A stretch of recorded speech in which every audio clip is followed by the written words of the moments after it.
আসসালামু আলাইকুম এভরিওয়ান, ঈদ মোবারক। তো আজকে আমরা নবাবের সেমাই বানাবো। প্রথমে দুধ ফুটিয়ে নিব ভালো মতো। 1 কেজি দুধ ছিল এখানে। তারপর এটাকে হাফ করে নিব 2টা পাতিলে। তারপর প্রথমে আমরা পুরো একটা লাচ্ছা সেমাই নিব। এটাকে ভালোভাবে ভেজে নিব। ভাজার মধ্যে যেটা দিব, প্রথমে আমরা টোটাল 2 টেবিল চামচ চিনি দিব এটাতে।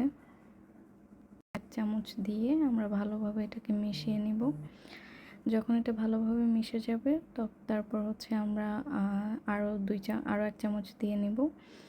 তো এখানে চিনি আসলে যে যেমন খায়।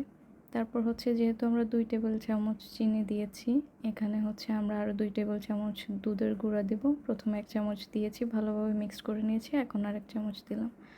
তারপর প্রথমে যে আমরা ভেজে নিলাম সেমাইগুলো, সেগুলো ফার্স্টে কিছু দিয়ে নিতে হবে, হাফ।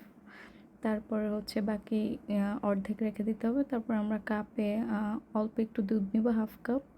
এটা মেনলি কাস্টার্ডের ক্রিমটা বানানোর জন্য। পাতিলে যে দুধটুকু, এখানে হাফ কেজি দুধ, এটার মধ্যে 3 টেবিল চামচ চিনি দিয়ে নিয়েছি। তারপর কাপে আমরা 2 চা চামচ কাস্টার্ড পাউডার দিয়ে নিব। এটা স্মেলের জন্য। তারপর আমরা কর্নফ্লাওয়ার দিয়েছি, এটা যেন ঘন হয় সেজন্য। কর্নফ্লাওয়ার এখানে 1.5 চামচ ছিল। যদি প্রয়োজন পড়ে আপনারা আরেকটু দিয়ে নিতে পারেন। তারপর এটা ভালোভাবে গুলিয়ে নিব।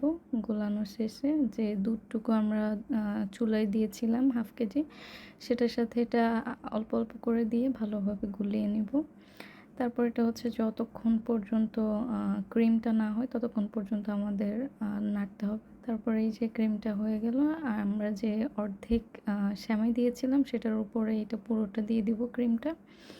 তারপর বাকি যে অর্ধেক সেমাই রেখেছিলাম সেটা উপর দিয়ে দিয়ে ভালোভাবে পরিবেশন করে নিব। সো এই আমাদের ঈদ স্পেশাল নবাবী সেমাই। দেখেই তো কি ইয়াম্মি লাগছে। So thanks for watching, tata.